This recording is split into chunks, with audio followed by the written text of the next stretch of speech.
Hi guys, welcome to only vocabulary.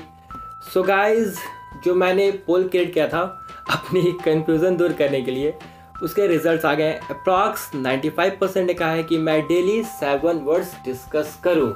So guys, जैसा मैंने कहा था जो आप लोग चाहोगे वही होगा। तो आज से मैं डेली 7 वर्ड्स डिस्कस करूंगा।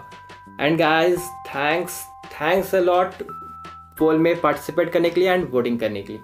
ओके, एंड गाइस, वैसे मैं सॉरी तो नहीं बोलता हूँ, बट फिर भी पार्डन मी, जो मैंने 5-6 दिन वीडियोस अपलोड नहीं किए, मतलब कर रहा था बट एक वर्ड कर रहा था एंड मैं थोड़ा बिजी था इसीलिए, तो उसके लिए please pardon me. Okay, and so today is 5th February 2017 and we are going to discuss the important words of the Hindu newspaper and other important newspapers like the Times of India with pictures and tricks. So let's start it. First word is starve. Starve means suffering or death caused by food. मतलब भूख के कारण मरना, या आप बोल सकते हो भूख के कारण सफरिंग। जैसे कोई बहुत दिन से खाया पिया नहीं है तो वो मतलब भूख के कारण ऐसा हो जाएगा या मारा जाएगा, तो उसे बोलेंगे स्टार्व। बट ये वर्ड आप ऐसे भी यूज़ कर सकते हो, जैसे सपोज आपको बहुत भूख लगी है तो आप बोल सकते हो आई थिंक आई स्टार्व। मतलब आप बहुत भूख के कारण आपको बहुत भूख बर्दाश्त नहीं हो रही, तो आप बोल सकते हो I think I starve. So starve means to die or perish from lack of food or nourishment, or you can say deprive of a necessity or and cause suffering. Hindi में से बोलेंगे भूखों मरना या भूख के कारण मरना या सफरिंग। ऐसे याद कैसे रखें, तो आप स्टार्व को करोगे स्टोव से। स्टोव मीन्स पता है ना, जिसमें हम लोग जिसमें मटेरियल दे के एक स्टोव रहता है, मतलब मटेरियल से वो चलता है, मतलब कैरोसिन ऑयल से जो चलता है उसमें हम लोग खाना पकाते हैं, उसे बोलते हैं स्टोव। तो आप इसको रिलेट स्टाफ को स्टोव से, तो relate it with stove. We cooked when we hungry, जब हम बहुत भूखे रहते हैं तो कुछ भी मिले, वो कहीं भी खाना पकाने मिल जाए तो हम स्टोव में खाना पका के पका लेंगे, ताकि स्टफ तो ना होना पड़े। For example, let's it, I am starving. And guys, आज से मैंने एक नया एक्सपेरिमेंट भी किया है। मैं आज से आपको daily related words and related forms जो होंगे वर्ड्स के, वो भी डिस्कस करूँगा ताकि आप लोगों को आसानी होगी। क्योंकि देखो, मैं वर्ड्स तो पढ़ लिया, जैसे सपोज आपने पढ़ा भी स्टाफ, और आपको कहीं बुक में या कहीं पे आपको क्वेश्चन दिखा स्टार्विंगली, ओके, तो आप थोड़ा कंफ्यूज हो जाओगे। मैंने स्टाफ तो पढ़ा, मतलब आपको स्टाफ भी नहीं याद आएगा और इसका मतलब आपको पहले से पता नहीं है, तो आप थोड़ा कंफ्यूज हो जाओगे। इसीलिए मैं साथ में आज से आपको रिलेटेड वर्ड्स एंड इसके जो सारे जो फॉर्म्स हैं, ताकि आप एक बार इसे देख भी लोगे ना तो आपके दिमाग में सेट हो जाएगा, हाँ इससे रिलेटेड ऐसा वर्ड्स था जो आपको याद हो जाएगा, तो आपको याद करने की जरूरत ही नहीं, आपको यहीं पे सब मिल जाएगा। ओके, तो आज से मैं रिलेटेड फॉर्म्स एंड जितने वर्ड्स होंगे रिलेटेड वो भी साथ में डिस्कस करूंगा। सो फर्स्ट है स्टार्व्ड। स्टार्व क्या एक पास्ट पार्टिसिपल से। स्टार्विंग मीन्स होगा dying because of not having enough food. और फिर स्टार्विंगली मीन्स ये एक एडवर्ब है, जिस वर्ड में भी ly लगता है वो जनरली एडवर्ब ही होता है। तो स्टार्विंगली मतलब हो गया in the condition of one starved और स्टार्विंग। फॉर एग्जाम्पल, जो उसमें मैंने जो स्टार्व का था ये एग्जाम्पल्स हैं। Whole community starved to death during the long drought. Long drought मतलब बहुत सूखा था, उसके कारण बहुत लॉन्ग ड्राउट हुआ, उसके कारण बहुत जो whole community starved to death. Next example is he is starving her of love. Next word है doleful. Doleful means full of woe, WOE woe. अगर ये आपको पता होगा तो ये मैंने वर्ड 12th जनवरी को डिस्कस, अगर नहीं पता तो नो प्रॉब्लम, आप 12th जनवरी को वीडियोस देख लेना, आपको वहाँ से पता चल जाएगा WOE वू का मतलब। तो डॉलफुल का मतलब होता है फुल ऑफ वो, मतलब जो बहुत ही दुखी हो, सैड हो, उसको बोलते हैं डॉलफुल। वो के मतलब वही आसपास ही था कि मतलब जो बहुत दुखी हो, बहुत सैड हो, तो उसको बोलते हैं डॉलफुल। अब बोल सकते हो दोनों एक दूसरे का सिनोनिम्स है। तो डॉलफुल मीन्स सॉरफुल, मॉर्नफुल, और यू कैन से वेरी सैड। हिंदी में से बोलेंगे शोकग्रस्त या दुखफुन। अब इसे याद कैसे रखें, तो आप इसको करो रिलेट डोली से। डॉलफुल देखो, अगर DOLE को बस हम पढ़ेंगे तो ये हो जाएगा डोली। ओके, तो इसको करो आप डोली से। तो when ever a girl has sit in Dolly to go to her in-laws house after marriage, she and his family is doleful or scornful। मतलब जो जब जैसे कोई गर्ल्स का शादी होता है, मैरिज के बाद वो इन लॉज के घर जाती है, तो जाने टाइम उसके फैमिली एंड उसके जो वो खुद मतलब वो सॉन्फुल में होती है, मॉन्फुल मतलब वेरी सैड होती है, तो उसे क्या बोलेंगे, doleful. For example the child's doleful expression. Doleful expression मतलब क्या हुआ, जो चाइल्ड की जो एक्सप्रेशन है वो सैड एक्सप्रेशन है, तो उसे बोलेंगे डॉलफुल एक्सप्रेशन। और next example is a doleful look, and इससे रिलेटेड वर्ड्स है डॉलफुली। डॉलफुली एक एडवर्ब है फिल्ड विथ और एक्सप्रेसिंग ग्रीफ और मॉर्नफुल। और नेक्स्ट इज डॉलफुलनेस। डॉलफुलनेस क्या है, नाउन। नेक्स्ट वर्ड है nonchalant. Next word is nonchalant. Nonchalant means acting cool और अनकंसर्न्ड, और यू कैन से इन ए डिफरेंट मैनर। मतलब जो बहुत कूल शो करता है, अनकंसर्न्ड शो करता है। अनकंसर्न्ड बोले तो मतलब आपको कोई मतलब ही नहीं है, अनइंटरेस्टेड हो, but you really care about, उसे बोलते हैं नॉनचलेंट। जैसे आप इसे एग्जांपल समझो, अच्छे से क्लियर हो जाएगा। जैसे सपोज आपने किसी गर्ल्स को नॉनचलेंट स्माइल दिया, आपने किसी गर्ल्स को नॉनचलेंट स्माइल दिया, मतलब आपने बस उसे यूं ही स्माइल दे दिया, मतलब वो रिस्पॉन्स दे या नहीं दे आपको कोई मतलब नहीं है, तो उसे आप बोलेंगे नॉनचलेंट स्माइल। क्योंकि आप मतलब वो रिस्पॉन्स दे या नहीं दे वो तो ठीक है, लेकिन फिर भी आप सोच रहे हो हाँ कि वो मतलब रिस्पॉन्स देगी, ओके, मतलब फिर भी आप केयर कर रहे हो कि हाँ आपको रिस्पॉन्स मिलेगा, तो उसे बोलते हैं नॉनचलेंट। मतलब नॉनचलेंट मतलब वही समझो कि आप शो कर रहे हो कि आप कूल हो, अनकंसर्न्ड हो, फ्री हो, बट फिर भी आप केयर कर रहे हो, तो उसे बोलते हैं नॉनचलेंट। So nonchalant means behaving in a calm manner, often in a way that suggesting that you are not interested or do not care. Or you can say marked by blith. Blith means होता है जो बहुत खुश रहता है, happy रहता है, उसे बोलते हैं blith। जैसे यहाँ में लिखा है हंसमुख, blith हंसमुख, अनकंसर्न। हिंदी में से बोलेंगे बेपरवाह, जो इसलिए मतलब अपने आप को बेपरवाह कूल फील कराता है, बट फिर भी वो केयर करता है, तो उसे बोलते हैं नॉनचलेंट। बेपरवाह या स्थिर। अब इसे याद कैसे रखें, तो इसको कर रेट नॉन चैलेंज से। नॉन चैलेंज है ना, सिमिलर वर्ड साउंड कर रहा है सिमिलर। नॉन चैलेंज, तो इसको करो नॉन चैलेंज से। Sound like non challenge. If there is no challenge life is calm and relaxed and carefully. जब आपके पास कोई चैलेंज ही नहीं रहेगा, कुछ करने के लिए नहीं रहेगा, तो आपका लाइफ क्या रहेगा, काम, रिलैक्स एंड फ्री रहेगा, तो वो हो गया nonchalant. For example she gave me a nonchalant smile. जैसे मैंने कहा था उसने क्या दिया, नॉन चैलेंट स्माइल।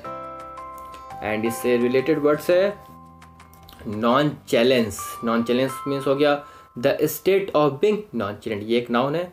और example an air of nonchalance. Nonchalance मतलब यहाँ मतलब हुआ कि जो बहुत शांत है, स्थिर है, काम है, उसे बोलेंगे नॉन चैलेंज। और नेक्स्ट इज नॉन चैलेंटली। नॉन चैलेंटली एक एडवर्ब है, इसका मतलब हो गया इन ए काउजिंगली calm and relaxed manner. For example सी nonchalantly walked out of the police station, मतलब वो calmly walked out of the police station.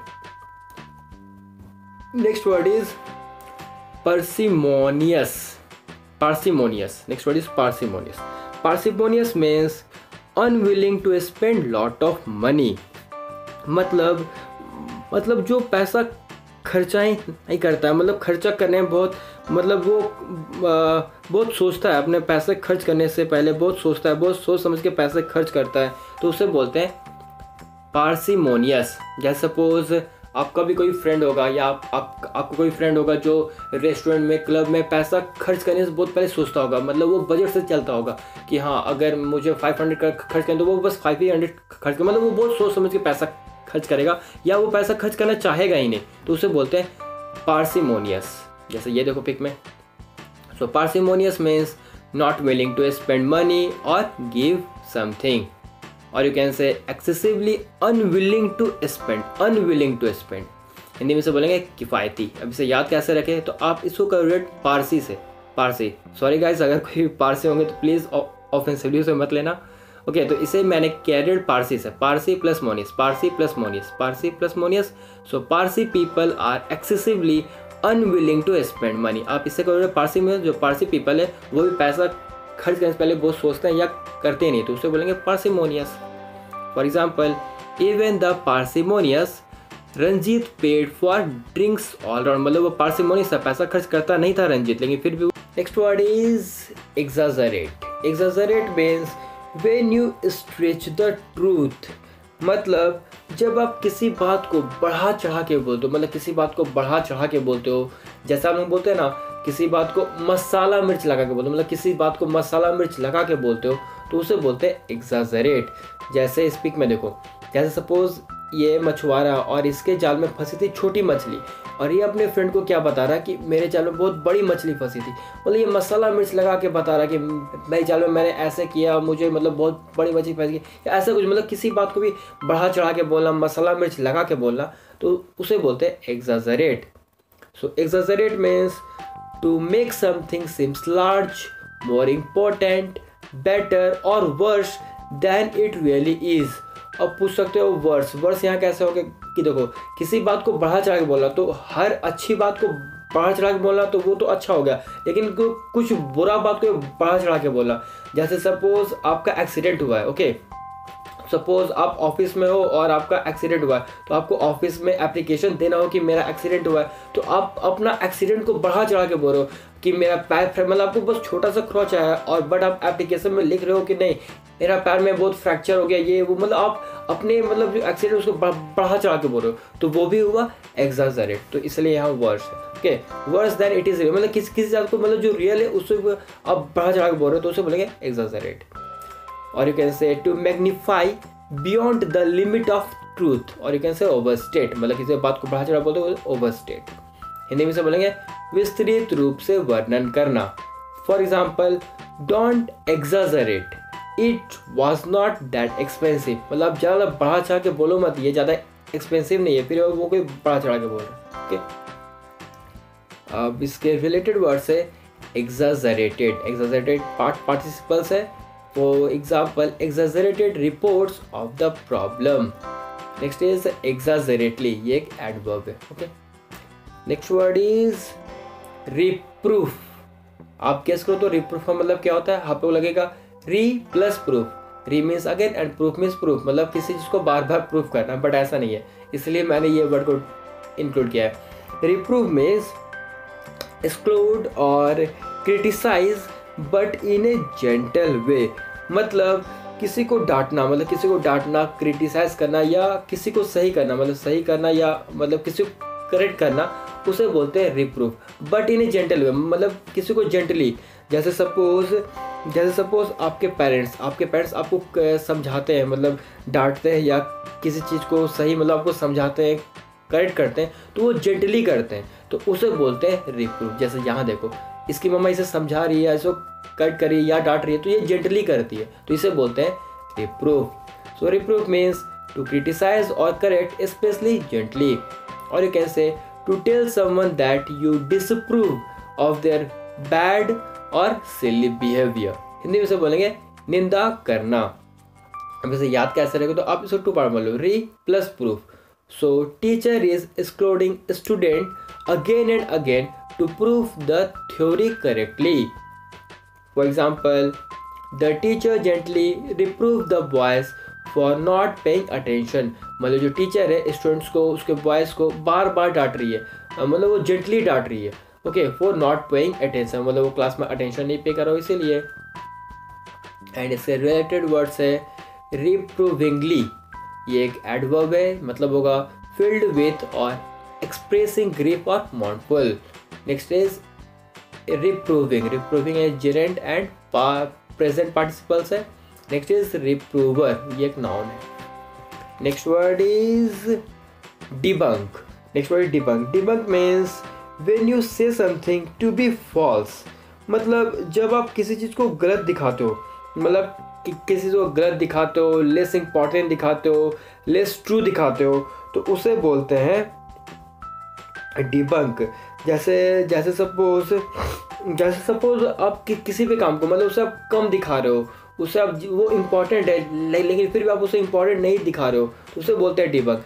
जैसे सपोज कोई साइंटिस्ट, ओके, जैसे सपोज कोई साइंटिस्ट है, उसने कुछ डेवलप किया या कुछ इन्वेंट किया है या उसने कुछ बनाया है, बट जो उसके जो सीनियर साइंटिस्ट है वो उसके एक्सपेरिमेंट को, उसने जो बनाया है उसको इम्पोर्टेंस ही नहीं दे रहे हैं, तो उसे बोलते हैं डिबंक।